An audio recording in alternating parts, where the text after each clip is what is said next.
everyone, welcome to today's video. Today we're going to talk about 5 things you can do when you're working in the ICU to help prepare you for CRNA school. These 5 things will also help you with your critical care knowledge, and they will also help you during CRNA school interviews. I asked what video you guys wanted to see, and this one won by a lot, so let's get right into it. Tip number 1 is learn about the medications you're giving. As ICU nurses, we give a lot of the same medications that we do in anesthesia, like vasopressors, muscle relaxants, benzos, opioids, sedation medications, antibiotics, the list goes on.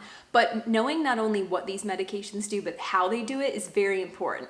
In nursing school, we kind of breezed over the mechanism of action of drugs, and in CRNA school, you dive very deep into this topic. So some things to focus on are minimum and maximum doses, contraindications, side effects, indications, and whether or not that medication has a reversal or an antidote.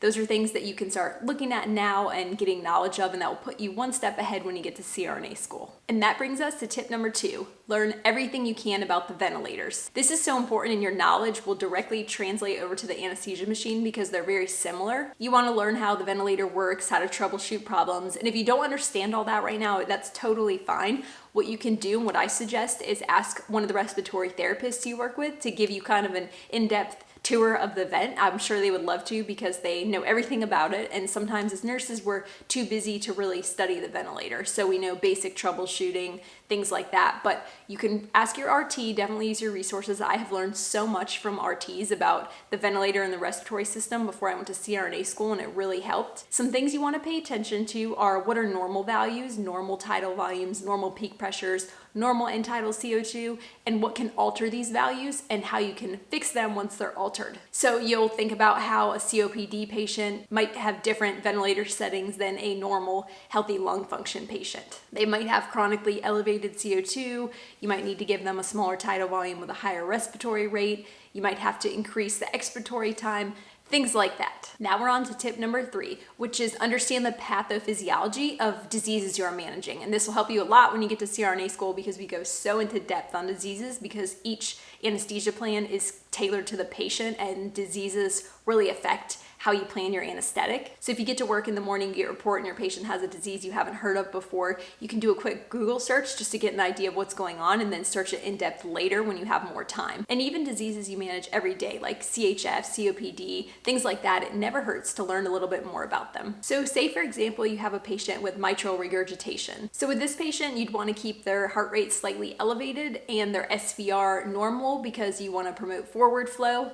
And things that would make them deteriorate would be bradycardia and high SVR. So that's just an example of a way you can start thinking about things and apply that knowledge. Applying critical care thinking is very important in anesthesia school, and some even CRNA school interviews make you do this.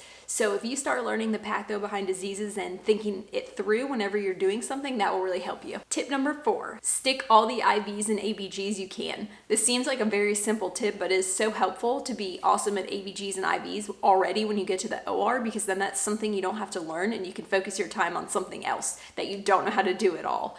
So a lot of ICU nurses, myself included, works a lot with central lines, so you might not always be sticking peripheral IVs and ABGs because your patient has an A line or they have a triple lumen. So sometimes your IV skills can get a little rusty. So what I suggest is you tell your coworkers when you're on shift with them that if there's any IVs or ABGs that you would like to stick them, and you can also volunteer, especially on night shift, to start hard to stick IVs on the floor because most hospitals don't have an IV team at night.